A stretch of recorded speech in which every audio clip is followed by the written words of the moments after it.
სოციალურ ქსელებში გავრცელდა უცხოელის მიმართვა ქართველი მოსახლეობისადმი. მოусმინოთ ჯანა თბილისში საქართველოს დედაქალაქ თბილისში ჩვენს ეროვნებას არა მხოლოდ შეურაცხყოფა მიაყენეს, არამედ ფიზიკური ძალადობა განახორციელეს. გავრცელებულ ვიდეო ჩანაწერებში ნათლად ისმის ქალის ხმა, რომელიც ამბობს: "გამოდით, თქვენ სამშობლოში წადით." ანუ ნახეთ მეგობრებო, გავრცელულ ვიდეოში ისმისო ქალის ხმაო, გამოდით თქვენ სამშობლოში წადითო. ანუ წარმოვიდგინოთ მეგობრებო, ქართველები ხო ცხოვრობენ სხვადასხვა ქვეყნებში, რუსეთში, თუ გერმანიაში, თუ იტალიაში, საფრანგეთში, საბერძნეთში, თუ სხვაგან, თურქეთში თუნდაც.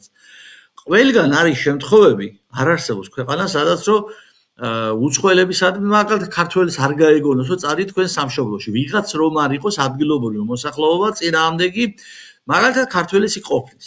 წარმოვიდგინოთ, რომ ადგილობრივმა ვინმე გავლენიანმა პიროვნებამ მან მით უმეტეს ხელისუფლების წარმომადგენელმა ჩვენმა გააკეთოს მსგავსი სახის განცხადება იმ ქვეყნის მისამართი, იმ ქვეყნის უშუალო სახელმწიფოს არა, მოსახლეობის მისამართით. ეს ხო წარმოუდგენელია. ისმის კითხვა, რატო ბედავს ეს ადამიანი მსგავს განცხადების გაკეთებას? გავაგრძელოთ და მოусმინოთ. მნიშვნელოვანესი შემთხვევა, რადგან ეს პირველი შემთხვევა არ არის. ცოტა ხნის წინ მარნოულში მომხდარ ფაქტს ჩვეულებრივი შემთხვევით შეხედეს. თითქოს არაფერი მომხდარა, ახლა კი მსგავსი მოვლენები თბილისში ხდება. არ ვიცი ვის რა ინტერესები აქვს ამ პროცესში, მაგრამ სახელმწიფო ორგანოებმა მოვლენებს სერიოზულად უნდა მიუდგნენ. ანუ სახელმწიფო ორგანოებმა მოვლენებს სერიოზულად უნდა მიუდგნენ. რა გამოდის მეგობრებო? საქართველოს ხელისუფლება არასერიოზულად მოქმედებს, არასერიოზულად, ანუ კანონს არ იცავს და ასე შემდეგ. ეს არის საქართველოს მთავრობისადმი შეურაცხყოფელი განცხადება. არა მარტო მოსახლეობისადმი. თითოეულმა ადამიანმა საკუთარი მოვალეობა უნდა შეასრულოს. ანუ საქართველოს ხელისუფლების თითოეულმა ადამიანმა საკუთარი მოვალეობა უნდა შეასრულოს. ესე იგი, ჩვენი ხელისუფლება არ უდგება კანონებს სერიოზულად და არ ასრულებს თავის მოვალეობას. გავაგრძელოთ აი კონკრეტულად რა სიტყვის ეს ადამიანი. ხოლო საზოგადოებამ კანონიერად დაიცვას თავისი უფლებები. საუკუნეების განმავლობაში ამ ტერიტორიაზე მცხოვრებ ადგილობრივ ხალხს სტუმარს უწოდებენ და ეუბნებიან: თქვენ სამშობლოში წადით. ეს მეტად სერიოზული საკითხია. აპროტესტებს ეს ადამიანი, რომ უცხოელებს ეუბნებიან სტუმარს და ეუბნებიან საკუთარ სამშობლოში წადით. ამას აპროტესტებს მიაქციეთ ყურადღება და გავაგრძელოთ კიდე რას ამბობს. თუ ასეთი შემთხვევების დროს ვინმეს აკავებენ და შემდეგ მეორე დღეს უკანა კარიდან ათავისუფლებენ, ეს ნაბიჯის შედეგს ვერ გამოიღებს. ანუ რა გამოდის? თუ კი ასეთ შემთხვევების დროსო, თუ კი უცხოელსო ვინმე ეტყვის, რომ შენ სამშობლოში წადი და ასეთ ადამიანს ქართველზეა ლაპარაკი, ახლა ვინ ამბობს სამშობლოში წადი, ამ სიტყვების მთქმელი ვინ არის? ქართველი. და დააკავებენ მეორე კარიდან არ უნდა გაუშვანო. ესე იგი, რას ნიშნავს ეს?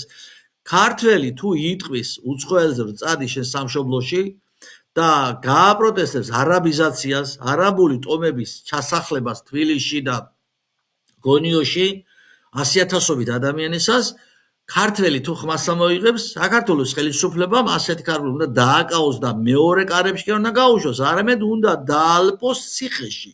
აი ამას ითხოვს ეს ადამიანი. გავაგრძელოთ, მოусმინოთ. მთავრობის წარმომადგენლებმა უნდა იცოდნენ, რომ თუ მსგავსი ინციდენტის დროული პრევენცია არ მოხდება, სერიოზული პრობლემები შეიქმნება.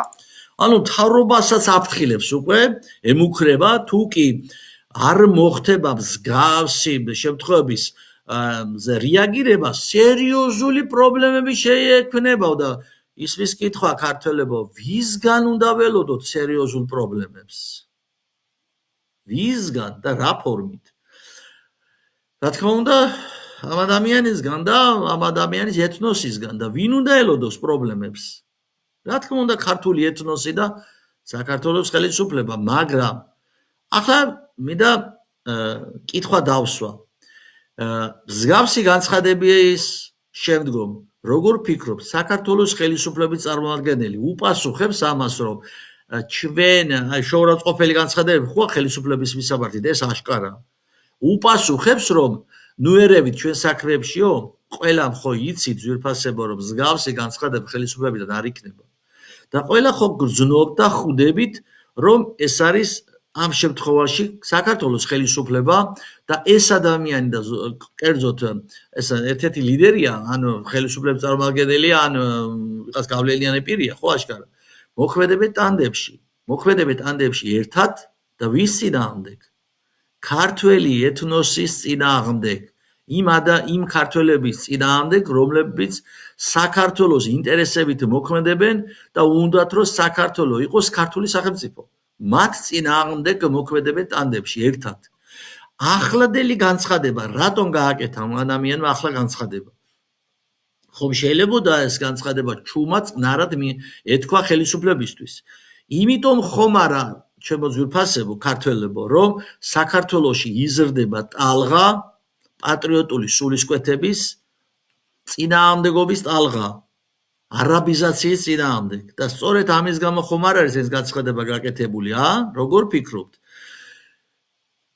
თუ დავაკვირდებით, ანალიზ გავაკეთებთ, სწორედ ამის გამო გაკეთებული ეს განცხადება, სინამდვილეში ამ განცხადებით არის მცდელობა ქართველი ეთნოსი დააშინონ. დავფიქრეთ, ჩემო ძვირფასებო, თუ კი ეს ხალხი, საქართველოს ხელისუფლება და ეს ხალხი, ანუ არაბული სისტემა, ცდილობს ქართველი ეთნოსის დაშინებას. ეს იმას ნიშნავს, რადგან ქართველი ეთნოსი დასაშინებელია, ესე იგი პანიკაში არიან ეგენი მეგობრებო, ქართულ ხელისუფლებასთან ერთად. ესე იგი ამ ხელშეკრულებას თუ ჩვენ ვიბრძოლებთ, კარგად ხმას ამოვიღებთ, ჩვენს პოზიციას დავიცავთ, ჩვენ ქართველობას დავადასტურებთ, საქართველოს სიყვარულს დავადასტურებთ, ესე იგი ჩვენ შევძლებთ გამარჯვებას. და ბოლოს შეგახსენებთ, მეგობრებო, დავით აღმაშენებელი, ახალი გამხდარი მეფე, დარბაზობა როცა მოიწვია, იქ ეუბნებიან წმინდა მეფე დავით აღმაშენებელს, რომ თუ სელჩუკები ძლიერნები არიანო. დავითის სიტყვები ასეთია: თუ კი მათ არ ეშინიათ ჩვენს მიწაზე სიკვდილის, რატომ უნდა გვეშინოდეს ჩვენი სამშობლოს დაცვის? ასე რომ, ჩემო გულიანო ქართველებო, ჩემო ქართველო გლებო, გელოდებით, შევხვდებით 7 დეკემბერს 17 საათზე რუსთაველზე. ჩვენ გავაგებინებთ ყველას. ხმამაღლა ვიტყვით, რა თქმა უნდა, მშვიდობიანი ფორმით, ვიტყვით სათქმელს, თუ ვინ არის საქართველოს ნამდვილი ისტორიული მეპატრონე. ვისია საქართველო, რომ საქართველო არის ქართული ეთნოსის და რომ საქართველო არის ღვთისმშობლის წილხვედრი ქვეყანა. ჩვენ ამას ვიტყვით აუცილებლად 7 დეკემბერს გელოდებით, შევხვდებით რუსთაველზე. დაგლოცოთ და გაგახაროთ და გაგაძლიეროთ მაღალმა ღმერთმა.